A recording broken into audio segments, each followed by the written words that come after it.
नमस्कार प्रिय दर्शकों, भविष्य ज्ञान में आपका स्वागत है।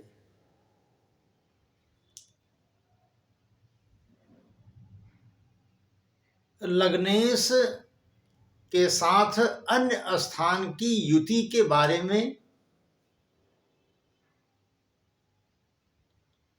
हम आपसे चर्चा कर रहे हैं कि लग्नेश का द्वितीयेश के साथ संबंध हो जाए तो क्या फल मिलता है। उसी तरीके से लग्नेश का तृतीयेश के साथ संबंध हो जाने से क्या फल मिलता है, और लग्नेश का चतुर्थेश के साथ संबंध हो जाने से क्या फल मिलता है। लग्नेश का पंचमेश के साथ युति और संबंध होने से क्या फल मिलता है। उसी प्रकार से लग्नेश और षष्ठेश के साथ युति और संबंध हो जाने से क्या फल मिलता है। आज इसकी चर्चा हम आपसे करेंगे। एक बात मैं जरूर बता दूं कि जैसे मकर लग्न में लग्नेश शनि लग्नेश और द्वितीयेश दोनों हो जाते हैं, और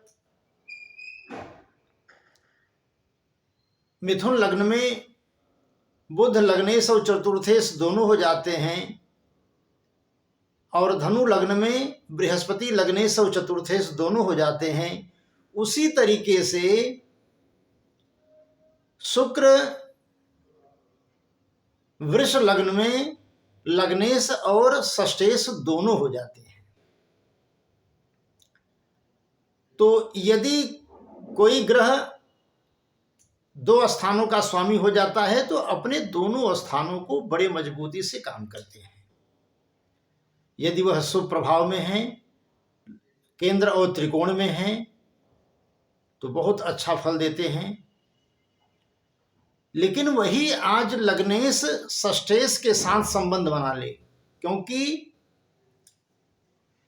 अन्य ग्रहों के साथ संबंध बनता है,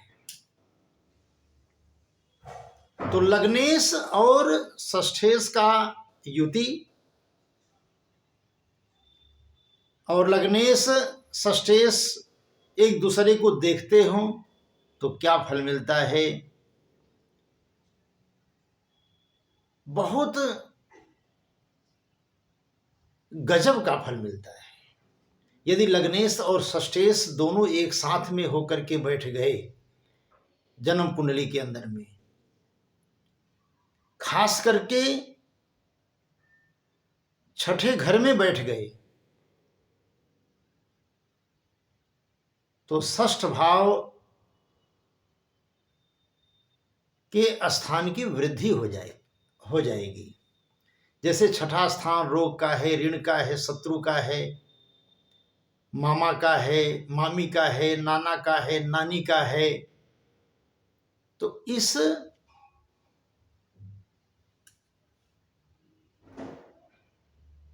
सुख में वृद्धि का योग बन जाएगा। जैसे मान के चलिए कुछ रोग जरूर आएगा, क्योंकि लग्नेश उनको षष्ठेश को बल दे देंगे, शक्ति दे देंगे, ताकत दे देंगे। तो अच्छे जगहों का स्वामी के साथ लग्नेश का संबंध होने पर मैंने आपको बताया उनका सुख मिलेगा। तो यहां पर रोग की वृद्धि होने का थोड़ा सा भय है, ऋण होने की वृद्धि का थोड़ा सा भय है, और शत्रु की वृद्धि होने का थोड़ा सा भय है। लेकिन मामा मामी के सुख में वृद्धि होगी, नाना नानी के सुख में वृद्धि होगी।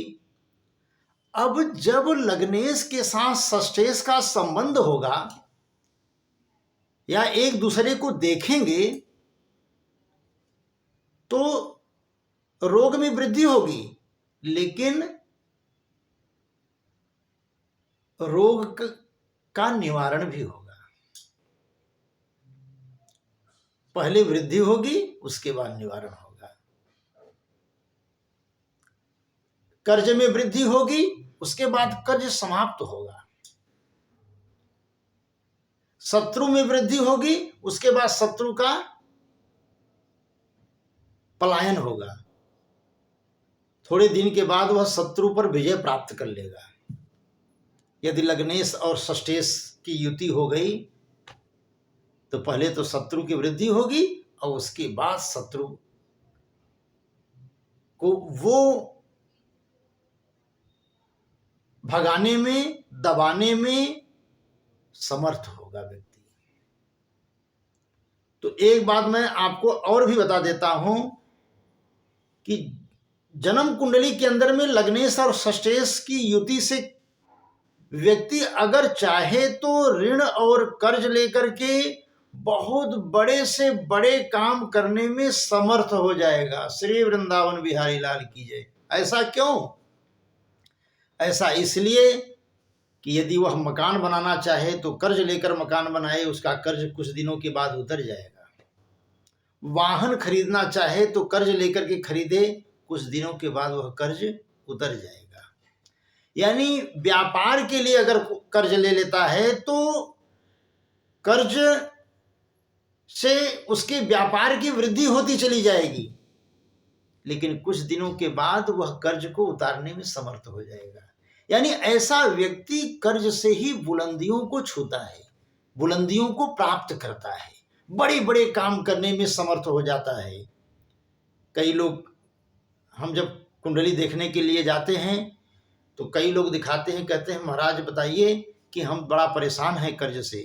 जब उनकी कुंडली का योग देखता हूं तो कहता हूं आपको चिंता करने की जरूरत नहीं है। आपके जन्म कुंडली के अंदर में ऐसा ही योग बना हुआ है कि जो आप लेते रहेंगे, देते रहेंगे, और कर्ज से ही आपने मकान बनाया, गाड़ी लिया, हर काम कर्ज से लिया किया, और व्यवसाय भी आपने कर्ज से, आपने व्यवसाय की कितनी वृद्धि कर दी है। तो बोले हाँ महाराज मैंने तो कर्ज से ही सब काम कर लेता हूं और सारा कुछ अपने आप उतर भी जाता है।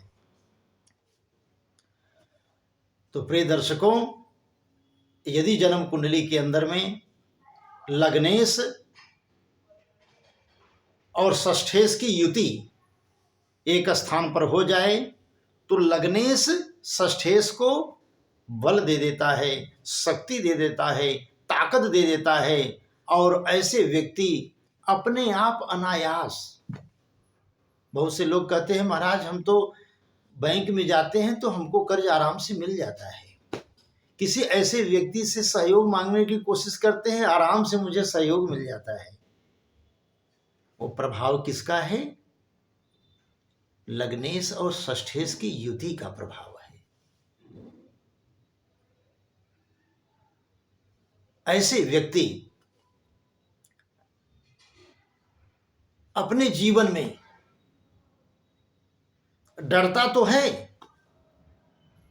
कि कर्ज ले लूंगा तो दे नहीं पाऊंगा, कर्ज ले लूंगा तो दे नहीं पाऊंगा, लेकिन मैं कहता हूं कि ऐसे व्यक्ति यदि कर्ज लेकर के अपने भाग्य को चमकाना चाहे तो कर्ज से ही उसके भाग्य की वृद्धि होगी। क्योंकि छठा स्थान से जो भवन वाहन स्थान है वो त्रि एकादश योग बन जाता है,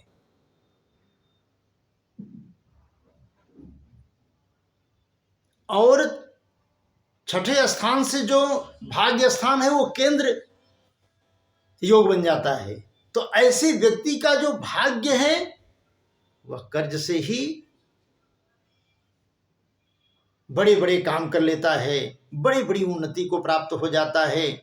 और कहने का मतलब ये रहा कि यही जन्म कुंडली ज्योतिष इसी बात का सहयोग करता है हर एक व्यक्ति को। क्योंकि अपनी जन्म कुंडली दिखाओगे, अपने जन्म कुंडली का विवेचन कराओगे तो आपको अपने आप अपने जन्म कुंडली के बारे में पहले से ही ज्ञान हो जाएगा कि हमको किस मार्ग से हम उन्नति कर पाएंगे। तो यही तो, इसी तो कहते हैं ना, भगवान की महिमा अपरंपार है। उसी तरीके से महाराज ज्योतिष की महिमा बड़ी अपरंपार है, क्योंकि स्वयं भगवान ने ही गीता में कहे हैं ज्योतियों में मैं सूर्य हूं, नक्षत्राणाम अहम शशि, नक्षत्रों में मैं चंद्रमा हूं। तो भगवान का ही एक रूप ग्रह है। तो यदि मनुष्य अपने जन्म कुंडली का विवेचन कराए और अपने कुंडली के कहे हुए मार्ग पर चले जैसी उसकी कुंडली बता रही है, तो वो बड़े बड़े से काम करने में समर्थ हो सकता है। श्री वृंदावन बिहारी लाल की जय।